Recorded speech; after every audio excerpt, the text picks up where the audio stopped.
వక్రతుండ మహాకాయ కోటి సూర్య సమప్రభా నిర్విఘ్నం కురు మే దేవా సర్వకార్యేషు సర్వదా.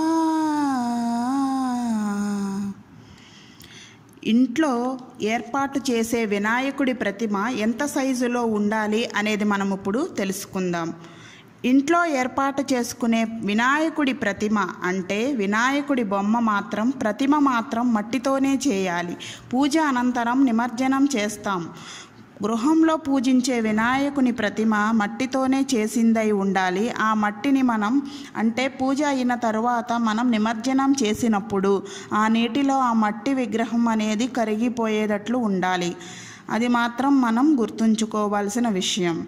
అలాగే మనం ఇంట్లో ఏర్పాటు చేసిన వినాయకుడి ప్రతిమ ఎంత సైజులో ఉండాలి అనేది ఇప్పుడు చూద్దాం. మనం ఇంట్లో ఏర్పాటు చేసిన వినాయకుడి ప్రతిమ మన అరచేయంత ఉండాలి. మన అరచేయంత ఉంటే సరిపోతుంది. అరచేయని దాటకూడదు. అలాగే మనకి పెద్దదిగా కూడా ఉండరాదు. కేవలం మనం అరచేయంత ఉండే వినాయకుని ప్రతిమ మాత్రం మనం ఇంట్లో పూజించుకోవాలి.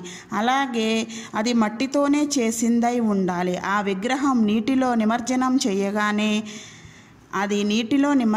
చేయగానే అది ఆ మట్టి మొత్తం నీటిలో కరిగిపోయేదై ఉండాలి. అలాంటిది మనకి అరచేయంత ఉంటే సరిపోతుంది. ఒక్క లింగానికి మాత్రమే గుప్పెట్లో ఇమిడేంత ఉండాలి.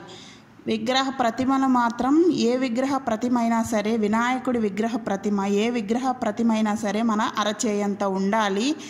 అదే గనక లింగానికి మాత్రం గుప్పెట్లో ఇమిడేంతగా ఉండాలి. శివలింగం కానీ ఇంకేమైనా మనకి గుప్పెట్లో ఇమిడేంతై ఉండాలి.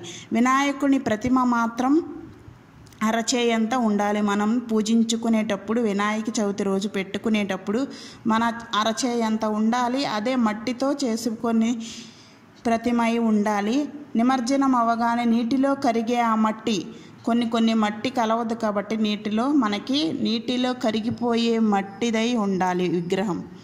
ధన్యవాదములు. ఆ వినాయకుడి ఆశీస్సులు మనందరి మీద ఉండాలని మనస్ఫూర్తిగా కోరుకుంటూ నమస్తే.